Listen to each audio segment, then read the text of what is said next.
গোপালদী পৌরসভার পাঠানেরকান্দি ১ নং ওয়ার্ডের এই ভোট কেন্দ্র এটি। ১১ই ফেব্রুয়ারি ২০২৬ ভোটের আগের দিনের চিত্র এটা। ভোট দিবেন কিসে? ধানের শীষে। আমরা এই নগরদৌলতী এলাকার আমরা মোল্লা সাহেবের নেতৃত্বে আমরা ধানের শীষ মার্কায় ভোট দিব ইনশাআল্লাহ। ভোট দিবেন কিসে? আমরা মোল্লা সাহেবের নেতৃত্বে ধানের শীষের মধ্যে ভোট দিব। ভোট দিবেন কিসে? ধানের শীষে মোল্লা সাহেবের নেতৃত্বে এবং শফিকুল ইসলাম শফির নেতৃত্বে আমরা ধানের শীষে ভোট দিব। ইনশাআল্লাহ ধানের শীষে। ভোট দিবেন কিসে? না ধানের শীষের বাড়তি ধানের শীষে ভোট দিব। ভোট দিবেন কিসে? ধানের শীষে। দিবেন কিসে? স্বাধীন বাংলা ধানের শীষে। ১২ই ফেব্রুয়ারি ২০২৬ সকাল ৬টা। উৎসব মুখর পরিবেশে ভোট হওয়ার কথা। আমরা সামনে এগিয়ে যাচ্ছি এবং দেখছি আজকে কেমন উৎসব মুখর পরিবেশে ভোট গ্রহণ চলছে, যার জন্য মানুষ দীর্ঘ প্রতীক্ষায় ছিল। আজকে মানুষের নিজের স্বাধীনভাবে মত প্রকাশের দিন।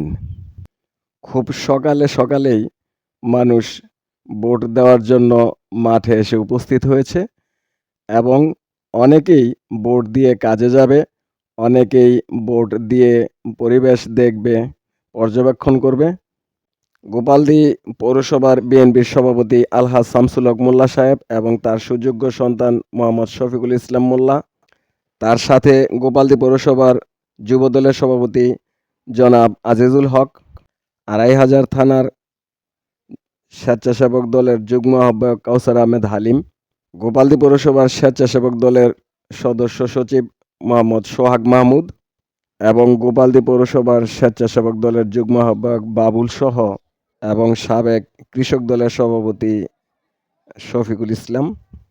১৯৯১ সালের খালেদা জিয়ার আদর্শে গড়া মুনলের সমাজ কল্যাণ সংস্থার সমাজ কল্যাণ সম্পাদক নূরে আলম, হামিদ, কাউসার, দানিশ, হানিফ সহ গ্রামের শুভাকাঙ্ক্ষী আরও অনেকেই দিনরাত নিরলসভাবে পরিশ্রম করে যাচ্ছেন বিএনপি মনোনীত জনাব আজাদ ভাইকে ধানের শীষ মার্কায় বিজয়ী করে ঘরে ফিরবে।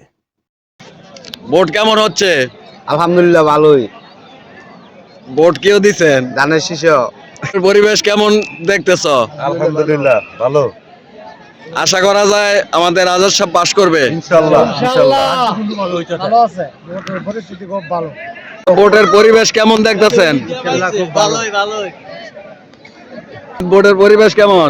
খুব সুন্দর পরিবেশ।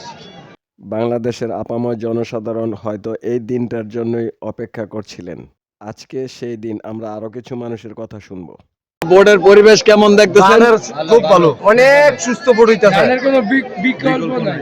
তাহলে দান পাশ করবে ইনশাআল্লাহ। ইনশাআল্লাহ। আজাদ ভাই এমপি হবে ইনশাআল্লাহ।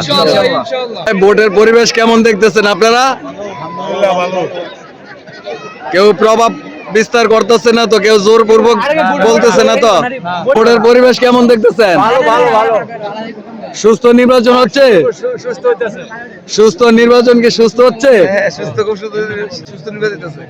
নির্বাচন কেমন চলতেছে? ভালো। নির্বাচন সুস্থ হচ্ছে? কেউ জোর টোর করতেছে না তো? আপনারা সবাই দানের মধ্যে পারবো। উৎসব মুখের পরিবেশে ভোট দেওয়ার চেষ্টা করতেছেন নাকি? ভোট কি সুস্থ হচ্ছে? সুন্দর পরিবেশ। অনেক সুন্দর। আপনারা কি উৎসব মুখর পরিবেশে ভোট দিতে আসছেন অনেকদিন পর নাকি? কেমন লাগতেছে? সকালের মিষ্টি রোদে সুন্দর পরিবেশে সুষ্ঠু নির্বাচন। তার মানে আজাদ সাহেব এমপি হবে ইনশাআল্লাহ। উৎসব মুখর পরিবেশে ভোট হচ্ছে, সুস্থ নির্বাচন হচ্ছে, কোনো ঝগড়া টগড়া হচ্ছে না তো? দিচ্ছেন কিসে? ধানের শীষে। উৎসব মুখর পরিবেশে কি ভোটাভুটি চলছে? কোনো গ্যাঞ্জাম ট্যাঞ্জাম নাই তো? শফিকুল ইসলাম মোল্লা বলেন, ভোট দেওয়ার পরেই একজন মানুষের দায়িত্ব শেষ হয়ে যায় না, তার ফলাফল জানাও জরুরি।